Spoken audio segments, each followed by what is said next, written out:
आप देख रहे हैं न्यूज 18 का खास कार्यक्रम चुनावी चुस्की और हम इस वक्त मौजूद हैं मंडला जिले की बिछिया विधानसभा सीट के रामनगर में।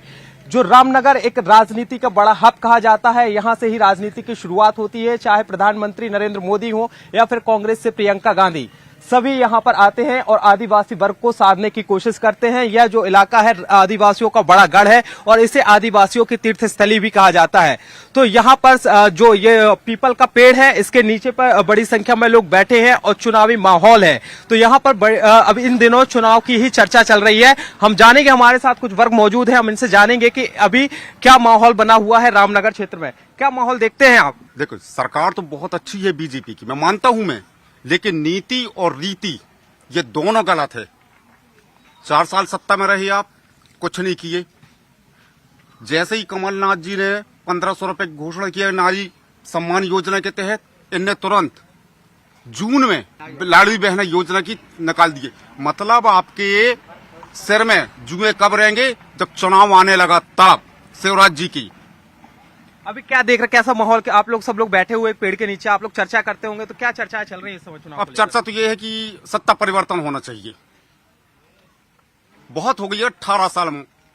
आप क्या सोच रहे हैं? आप लोग जी हाँ, यही सोच है सभी का। सभी यही जनता कह रहे हैं कि हमारा विकास भी रुका हुआ है और हमारा जो पब्लिक है, स्टूडेंट लाइफ है ना, उनका भी नौकरी में कोई आज तक क्या 12-13 साल हो गए रामनगर में आते हुए। 15 साल या 20 साल से है। 12-13 आपका रामनगर एक बड़ा राजनीतिक गढ़ माना जाता है, कई बड़े दिग्गज यहाँ पर आ चुके हैं। कितना विकास देखते हैं आप रामनगर में? विकास तो कुछ नहीं दिख रहा है। क्या दिख रहा है यहाँ? कुछ दिखता है किसी की नजर में? लाखों रुपए नहीं दिख रहा है किसी की। बस कैंची फंसाते चले जाते हैं। अपना कैंची सीधी हो गई, कैंची से अपना सिस्टम खेल लिया, समय फिर वही थोथरा हो गया। कैंची जो है थोथरा हो गया, उसको फिर पजाने के लिए जनता के पीछे आ रहे हैं, क्योंकि ये चुनाव माहौल आ गया है। आप लोग क्या चर्चाएं चल रही हैं इस समय? ये चर्चाएं ये चल रही है कि यहाँ पे बीजेपी वाले विधायक से लेकर के सांसद महोदय तक कुछ भी कार्य नहीं कर पाए। और ये आदिवासी बहुल क्षेत्र है रामनगर, जिसमें उनको जो है बीजेपी वालों का जो है सत्ता परिवर्तन होना चाहिए। 18 वर्ष तक उन्होंने किसी प्रकार से कोई योजनाएं का यहाँ पर जो है लाभ नहीं दिए। मैं इसलिए जो है पार्टी परिवर्तन करना चाहता हूँ। और भी हमारे साथ यहाँ पर कुछ वर्ग मौजूद है, युवा वर्ग मौजूद है, हम इनसे भी चर्चा करेंगे। आप क्या देखते हैं? जैसा भैया ने बोला कि अब सत्ता परिवर्तन तो होना चाहिए। रोजगार के क्या साधन है इधर? रोजगार की कुछ भी साधन नहीं है। आज हमारे गांव ग्राम गोपांगी है, कम से कम 15 साल हो गए। आज वहाँ की पानी का सुविधा नहीं है, न सड़क का सुविधा नहीं है, कुछ भी वहाँ सुविधा नहीं है। ऐसा तो पानी का सुविधा तो लगाए थे, लेकिन वो भी वहाँ काम नहीं कर रहा है। तो वहाँ अभी कोई देखते नहीं, ऐसा है। आप बताएं, आप रोजगार के कितने साधन देखते हैं आपके इलाके में? हमारे इलाके में कुछ भी नहीं है। हमारे गांव गोपांगी गांव है, वहीं का कुछ भी नहीं है। सड़क का साधन ना कुछ नहीं, ना कुछ नहीं। अभी 5 चुनाव वापस से हैं। इन 5 सालों के बीच में आपके यहाँ कोई जनप्रतिनिधि पहुँचे, नहीं पहुँचे? नहीं, कुछ भी नहीं। अभी कोई भी नहीं।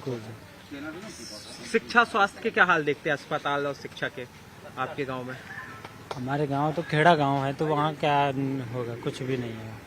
जंगल रोजगार के साधन वगैरह? रोजगार का कुछ भी नहीं। आप बताएं, आप लोग चर्चा चलती सर, हम पल्लेदारी करते हैं। 3 रुपए हमारा गाड़ी लोडिंग अनलोडिंग होता है ना। 5 रुपए लोडिंग का है। बड़ी गाड़ी आती है 14 चक्का, तो उसमें 3 रुपए मिलता है हमें। तो इतने में गुजर हो जाएगा क्या, ये बताइए आप? और कोई भी काम नहीं है, यदि बैठे हैं हम, देख लो आप। यही है, बहुत बेरोजगारी यहाँ पे, कुछ भी काम का कोई वो नहीं है यहाँ पे। तो अभी इन दिनों चुनावी सरगर्मी चल रही है, चुनाव का माहौल बना हुआ है। हाँ। तो आप लोग बैठ के चर्चा करते होंगे आपस में, किस प्रकार की चर्चा? सत्ता परिवर्तन के लिए बोल रही जनता, तो सारी जनता परिवर्तन के लिए बोल रही है। और आप किस गांव से आते हैं? वहाँ पर हम यहीं के हैं, रामीनगर। यहाँ पर रोजगार के ऐसे कोई साधन और कभी मिल गया तो मिल गया, बस वही है पल्लेदारी, उसके अलावा दूसरा कोई कहीं नहीं। बैठ लाए कभी, नहीं तो चूल्हा जलता है, कभी जलता ही नहीं। बस। और भी हमारे साथ लोग मौजूद हैं। आप बताइए, और क्या चर्चाएं चल रही हैं? आप चर्चा तो ऐसा है, देखिए मैं तो बहुत कुछ कहना चाहता था मैं, लेकिन आप माइक लेके चले गए थे आप। अब जैसे महंगाई इतनी चरम सीमा में है जिसका कोई हिसाब नहीं। आपको भी तो मालूम होगा 200 रुपए किलो टमाटर खाई, सरकार सोती रही। क्यों मुंशी जी? सही बात। सरकार सोती रही, ये नहीं कि कुछ मतलब जनता के लिए कुछ निदान करे, कुछ करे। हम काश्तकार किसान आदमी हैं, हम लोग गेहूं बेचते हैं कहाँ? सोसाइटी में। 1-1.25 साल से गेहूं नहीं आ रही थी सोसाइटी में। 45 रुपए किलो, 45 रुपए किलो आटा लेके जा रहे थे खाने वाले। 132 रुपए मिट्टी तेल है, कौन लेगा? गरीब आदमी। 150 रुपए कमाने वाला 132 रुपए कहाँ लेगा, ये बताइए आप। सेल्समैन कैसे बुलवाएगा? महंगाई भी बहुत चरम सीमा में है। जीएसटी लागू करने से और कम है। जैसे आप रुचि स्टार तेल ले लीजिए आप, महंगाई इतनी कम है, 1 लीटर तो कह देते हैं अपन, 1 लीटर लेके चले जाते हैं घर, लेकिन ग्राम देखो ना 950 ग्राम। 25% जीएसटी कट गया, 25% उद्योगपति के लिए, मतलब बड़ी लोगों के लिए है बीजेपी सरकार। आप बताइए और क्या सोच रहे हैं? अब यही सोच रहे हैं हम कि हमारे जो बाल बच्चे पढ़ लिख रहे हैं उसको सही स्तर से पढ़ाई किया जाए, करवाया जाए। नौकरी नहीं मिल रहा है, जबरदस्त पढ़ भी लिया तब वो गेती फावड़ा ही लेके अपने जीवन यापन कर रहे हैं। बस यही सोच है। आप भी कुछ क्या चर्चाएं चल रही हैं? आप लोग सवेरे से आते हैं, पीपल के पेड़ के नीचे बैठते होंगे, बात करते होंगे, चुनावी माहौल बना हुआ है, तो क्या चर्चाएं चल रही हैं? यही चल रहा है, पूरा मुलाज चल रहा है। और हमारा कहना है कि बच्चों लोग पढ़ रहे हैं, उसका नौकरी मिलना चाहिए। सब ऐसे घूम रहे हैं जहाँ तहाँ रोजगार, उसका नौकरी नहीं मिल रहा है। हर परिवार में एक नौकरी, सब यहाँ से घूम रहे हैं लड़के बच्चे लोग। हाँ, उनको सर्विस लगाना चाहिए सरकार जी, साधन लगाना चाहिए उनका। पैसा दे रहे हैं, पूरा बर्बाद हो रहा है हमारा। बच्चे लोग पढ़ रहे हैं जहाँ तहाँ, डीएड कहीं बीएड कर रहे हैं, उनका नौकरी देना चाहिए सरकार को। हमारे साथ कुछ दीदियां भी मौजूद हैं, उनसे भी जानेंगे उस समय क्या चर्चाएं चल रही है। दीदी, कैसे माहौल बना हुआ है? बोलो। कोई शर्म वाली बात नहीं है। जो भी क्या देखते हो आप, क्या सोच रहे हो, क्या विचार? हमारे गोपांगी पंचायत में और जन के लाड़ योजना बने, हमारे लाड़ योजना नहीं बने हैं। और कचू नहीं है बनी, मजदूरी भी चलती नहीं है, पानी के बहुत समस्या खराब है। लाडली बहना योजना का फायदा मिल रहा है आपको? नहीं मिल रहा है। पैसा आ रहा है? नहीं आ रहा है। नहीं आ रहा। हाँ, अभी बने भी नहीं है, बहुत जन के नहीं बने हमारे गांव में, और बताए भी नहीं। और जन बन गए, और जन के अभी बने भी नहीं, हमारे खुद नहीं बने हैं। आपको मिल रहा है लाडली बहना? इसको भी नहीं मिल रहा है। नहीं मिल रहा है। और वृद्धा पेंशन मिल रही, नहीं मिल रही? हाँ, वो मिलती है वृद्धा पेंशन। कितना मिलता है? 300 600 रुपया हो उनकी, 600 मिलता है। हाँ, महीना में मिलता है। तो ये थे हमारे साथ कुछ वर्ग के लोग, और अभी हम जानेंगे यहाँ पर एक माता राम बाई बैठी हुई हैं, हम इनसे चर्चा करेंगे। इनसे भाई, चुनाव का माहौल है, क्या देख रही हो आप? क्या है, लाडली बहना योजना का मिल रहा है फायदा? है लाडली बहना योजना का मिल रहा है फायदा? ये थे हमारे साथ कुछ यहाँ पे आदिवासी वर्ग, और रामनगर की जो हम तीर्थ स्थली में, यहाँ पे जो आदिवासियों की तीर्थ स्थली है रामनगर पे मौजूद थे। यहाँ पे हमने जाना कि इन दिनों चुनाव में क्या माहौल है। अब देखना ये होगा कि यहाँ पर जो वोटर्स है किस करवट पलटेगा। कृष्णा साहू, न्यूज़ 18 मंडला।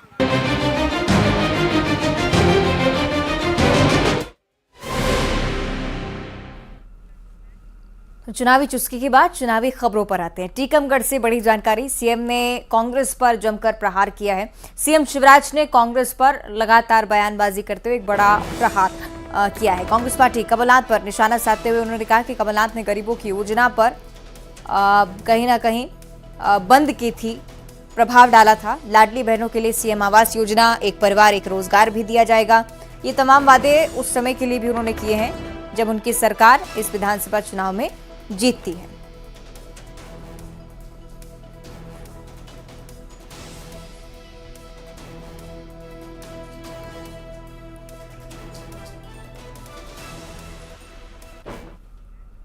और सीएम शिवराज ने छतरपुर में भी कमलनाथ पर बड़ा हमला बोला। महाराजपुर में चुनावी सभा को संबोधित करते हुए उन्होंने कमलनाथ के मॉडल पर सवाल खड़े किए हैं। कहा है कि कमलनाथ का नहीं, करप्शन का मॉडल था, क्राइम का मॉडल था, कमीशन का मॉडल था।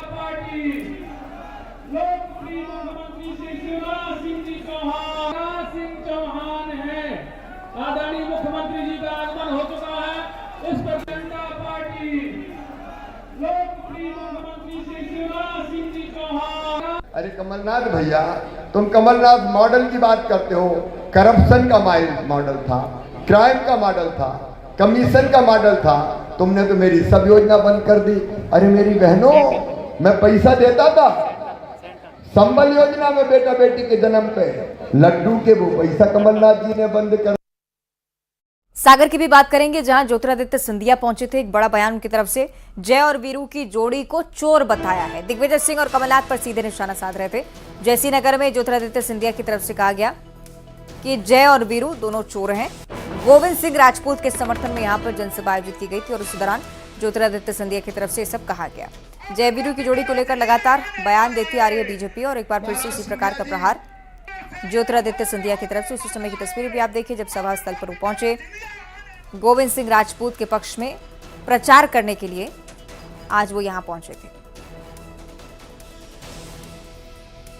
वीरू का रोल क्या था फिल्म में? क्या थे जय और वीरू? खलनायक क्या थे? बोलो ना। मैं तो जनरल नॉलेज का प्रश्न पूछ रहा हूँ, क्या थे? चोर थे। और क्या कहना है मुझे? घूमे और जनता क्या जवाब देगी वो भी जान लें। और वहीं दूसरी तरफ कमलनाथ ने सागर के खुरई में जनसभा में बीजेपी पर बड़ा प्रहार किया। कहा कि मैंने कौन सी गलती की, मैंने सौदा नहीं किया। उन्होंने अपनी सरकार की 15 महीने की जो उपलब्धियां हैं वो भी सामने रखी हैं। साथ ही साथ प्रशासन की तरफ से जिनके मकान ढहाए गए हैं उनको लेकर भी बयान। उन्होंने कहा कि अगर उनकी सरकार बनती है तो दोबारा उन मकानों को बनवाया जाएगा।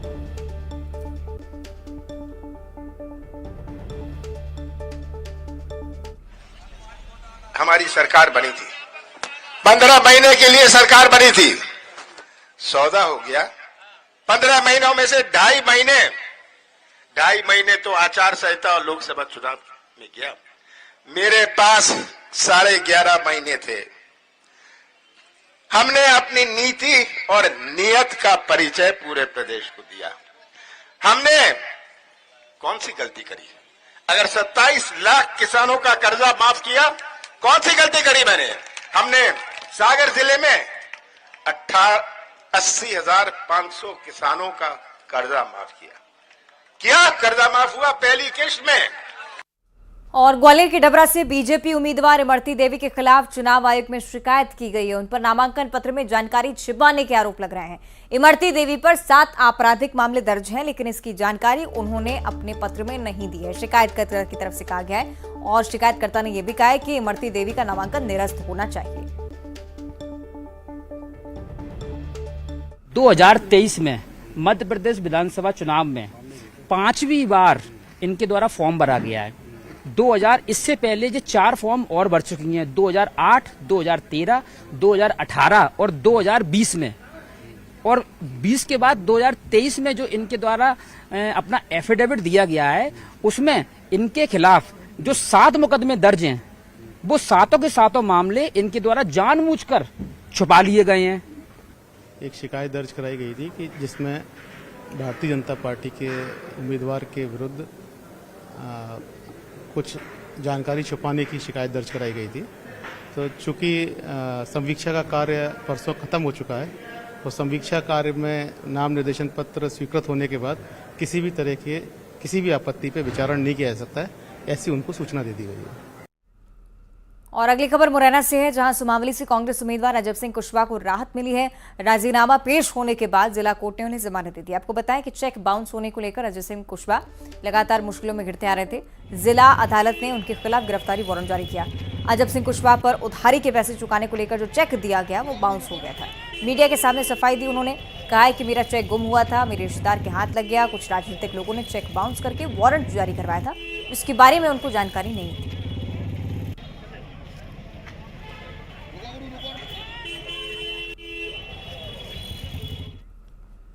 और इधर मंडला में बीजेपी के बागी पूर्व विधायक शिवराज शाह ने अपना नामांकन वापस ले लिया है। टिकट न मिलने से नाराज शिवराज शाह ने निर्दलीय नामांकन दाखिल किया था। नामांकन वापसी के समय उनके साथ उत्तर प्रदेश के मंत्री अनिल राजभर और बीजेपी जिलाध्यक्ष भीष्म द्विवेदी भी मौजूद थे। नामांकन वापसी के बाद शिवराज शाह ने कहा कि उनके लिए बीजेपी मंदिर की तरह है।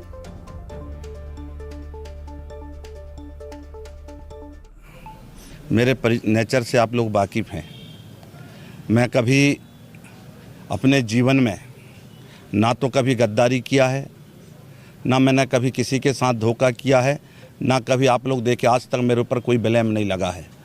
तो मैं निश्चित अगर मैं अपने नेताओं की बात मान करके फार्म वापस लिया हूँ तो मेरे तरफ से तो नाराज़गी दूर है, बाकी अब हमारे पार्टी के नेता ही जाने अब उनकी नाराज़गी दूर हुई है कि नहीं हुई है।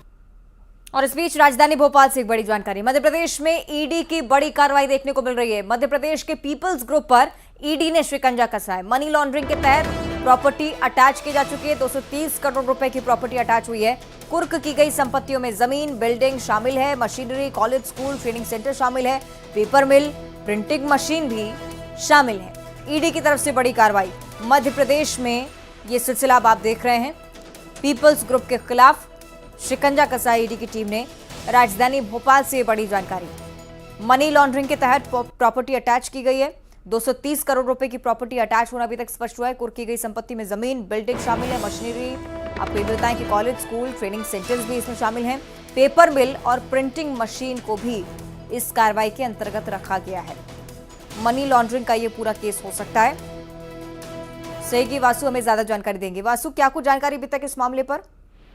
अब बिल्कुल देखिए, पीपल ग्रुप्स पर ईडी ने प्रिवेंशन मनी लॉन्ड्रिंग एक्ट के तहत मामला दर्ज किया था और उसी के तहत ये पूरी जो कार्रवाई है वो की गई है और कई चौंकाने वाले खुलासे इस पूरी कार्रवाई के दौरान हुए हैं। मनी लॉन्ड्रिंग के मामले में 230 करोड़ रुपए की जो प्रॉपर्टी है उसको अटैच किया गया है और जो संपत्ति कुर्क की गई है उसमें बड़ी मात्रा में, बड़ी संख्या में जो लैंड है, बिल्डिंग है, मशीनरी है, कॉलेज है, स्कूल है, ट्रेनिंग सेंटर्स हैं, पेपर मिल है, प्रिंटिंग मशीन है, ये तमाम चीजों को जब्त कर लिया गया है और लगातार पिछले महीने से ये पूरी एनफोर्समेंट की जो कार्रवाई है जो ईडी के द्वारा जो है वो की जा रही थी। 8 लाख रुपए के नगद समेत कई दस्तावेजों को भी इस पूरी कार्रवाई के दौरान जब्त किया गया है और समय से पूरी कार्रवाई चल रही थी और आने वाले समय में भी ये जो पूरी कार्रवाई है वो कहीं ना कहीं जारी रह सकती है और कुछ और खुलासे भी इस पूरे मामले में होने की उम्मीद है। ईडी ने अपने ऑफिशियल ट्विटर हैंडल से ट्वीट करके इस पूरी जानकारी की, इस पूरी कार्रवाई के बारे में जानकारी दी है और इस बात का भी उस ईडी के द्वारा उल्लेख किया गया है कि अब तक कितने करोड़ की जो संपत्ति है उसको अटैच कर लिया गया है। तो आने वाले समय में भी इस पूरे मामले में जब जांच आगे बढ़ेगी, कार्रवाई आगे बढ़ेगी तो कुछ और संपत्तियों के जो खुलासे हैं वो इस पूरे मामले में हो सकते हैं। जी ठीक है, बहुत शुक्रिया आपका वासु। और अगली खबर रीवा से है, जहां के गुड़ विधानसभा सीट इन दोनों चर्चा का विषय बन चुकी है। इस सीट से चुनाव लड़ने के लिए युवा नेता प्रखर प्रताप सिंह अमेरिका में अपनी आर्किटेक्ट की नौकरी छोड़कर यहां पर आए हैं। प्रखर ने गांव में आकर चुनाव में अपनी दावेदारी पेश तो की है। प्रखर का यह भी कहना है कि उनकी विधानसभा में कई समस्याएं भी हैं। उनका लक्ष्य है कि ग्रास रूट लेवल पर वो काम करें ताकि गरीबों का जीवन स्तर सुधरे, जनता खुशहाल हो जाए। तो रीवा का ये वाकया आप देख रहे हैं, गुड़ विधानसभा सीट जहां पर चुनाव लड़ने के लिए युवा नेता प्रखर प्रताप सिंह चुनावी मैदान में अमेरिका में अपनी आर्किटेक्ट की नौकरी छोड़कर जनता की सेवा के लिए पहुंचे।